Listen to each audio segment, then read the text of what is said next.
Well, I think you've done incredibly well for yourself, and you continue to do so. Honestly, like you just have I was looking at your website, and you just have Yeah. like such a wealth of experience now, and like all the articles you've written for so many different publications is, I think really remarkable. So Thanks. good for you. Yeah. And I know now currently you're producing a I podcast. am. What's that like? Because I remember bumping into you in the street That is as we how we tend to do. usually catch up. Yes. You were saying, it's a bit of a different bag, Yeah. right? Like it's also like a topic that perhaps Yeah. is not exactly your keen interest. Yeah. So like, what's that been like? I think the technical skill is there. Yeah. I think it's just being the knowledge expert and the thought leader in software. Hello, software world.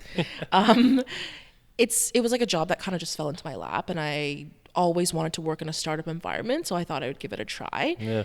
But I think it's the same. Like, you know what questions to ask. You have that editorial judgment of like, this piece should go first, that piece should go after. No, that's really good. Like, I made a certain switch. Like I'm working at jack.org right now, which is a mental health charity, and I'm doing their website, and I'm on the comms team. I do Yeah. video producing for them. It's a bit of a mixed bag, but it was certainly like quite a different move coming Yeah. from broadcasting. And I'm enjoying it. The people are fantastic. The cause is great, obviously. But it does, not with Jack specifically. I think, you correct me if I'm wrong, but I think throughout our careers, I at least have had moments where it's like, and this is going to sound like I'm braggadocious, but I'm saying there are moments, I've had moments where I say to myself, okay, I have all of this talent, but am I putting it to the greatest use? You know what I think does about that constantly. I feel like you might have, because we have that in common, right? Where we're Yeah. constantly like looking for, okay, but is this where I should be? Yeah. You know? And which is what helps us create new things. For and sure. That lights the fire for your creativity. And we're both very accepting of like Yeah. taking risks and Yeah. challenges in our careers, Yeah. which, I'm all for. Yeah. I think we've all had like cushy jobs where we may have stayed if Yeah. we wanted to. Yeah. Salary was good, whatever. Right. But that sense of security kind of Yes. freaked me out. And that's why like I moved to Winnipeg, Uh-huh. right? Like, which is not exactly like the next move you make, but it's something It I wanted to isn't? do. I wanna It move isn't. there.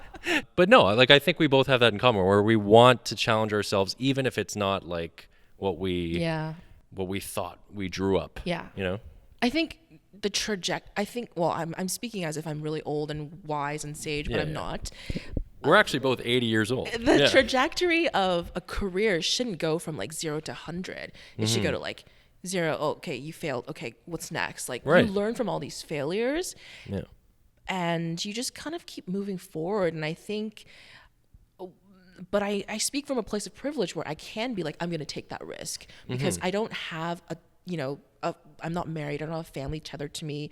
I don't have to care about like, does my husband want to move with me? Are my Right. kids okay switching schools? I have the flexibility to move around and to take that risk. Right.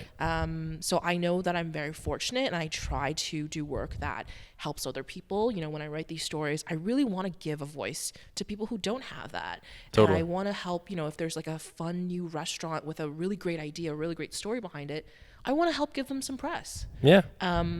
We live in such a capitalist world, for example. Like it really, when I read a story that's so sweet, and I think everyone, when they read a story that's very sweet, it really touches their heart. Yeah. Yeah. No, totally. Because sometimes I look at the news and, especially if you're doing breaking news and if you're on the social desk, you're like reposting this, reposting that. And I get a text from one of my best friends, and she's a surgeon. And she's like, I just sewed this baby's heart back together. I'm like, nothing I do matters, Right. really. Like, Yeah. I don't, who cares about the 11th season of the Kardashians or, Yeah, no, I see what you're saying. It doesn't matter. For sure. I think journalists live in this kind of Twitter bubble or media bubble, because when I go back to my family and my friends, they're like, oh, we didn't see that, we didn't check that. So it's very niche. Like, if you're in a startup world, you read all about startup stuff. If you're in the journalism news world, you read about the news. And if you just go back to regular people, they may just hear the top stories of the day, Yeah. but they may not get into the nitty gritty of it.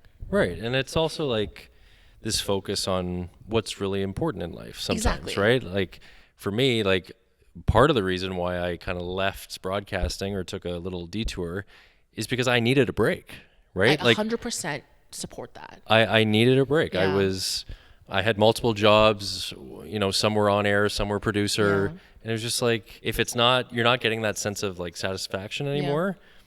I felt like I had to take a step away, right? Like, so I think it's what I've learned in the last couple of years, at least, is yes, do you, yes, be proud of the work you do, but don't feel like you're attached to what people think you should be doing, right? Like so many people say like, oh, you're going to be the next blah, blah, blah, right? And then you're like, oh, I must be that next blah, blah, blah. And you work towards that goal. But, sometimes you get to a spot where you're actually happy. Yeah.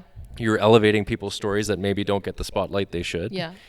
And that makes you feel good. And you should feel good about that, right? And that shouldn't be viewed as, oh, yeah, you didn't attain that other thing, so you failed, right? Like sometimes life is all about detours. Right. And I think mental health is so important now that you work in this organization. Even it's been brought up in the spotlight, but I think a lot of us like on Twitter, I see a lot of journalists saying like, oh, I'm just going to go home and drink this and wake up the next day. But like, why do we have to live in that kind of environment? Right. Like, you don't have to burn yourself out. I think you need to learn to say no.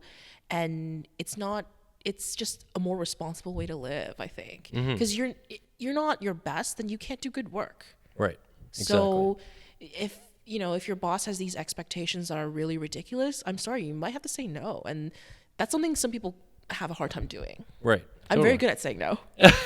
I've gotten much better myself. Yeah. One of my managers actually said to me, like, I was really impressed that you said you couldn't do this at this certain time, whatever the task was.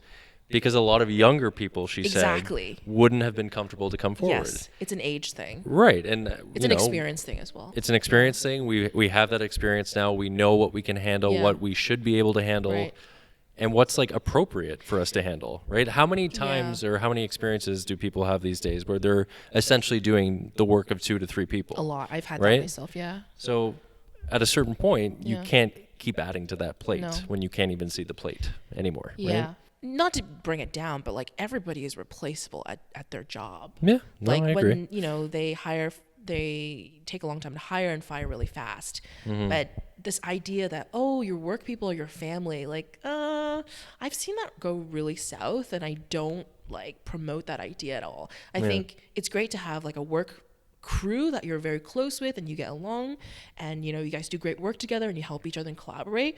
But like, I feel like after work, that's my time, me and my family, me and my friends. Right, exactly. And to find that work-life balance, if you want to put it that way, is not easy to find, but it is out there, and it starts with you. Exactly. You can find it if you really want to, right? If you consider that important. Yes. Yeah. Amy, it's been a pleasure talking to you. Thank you, Mike. Thank you for doing this. Yeah.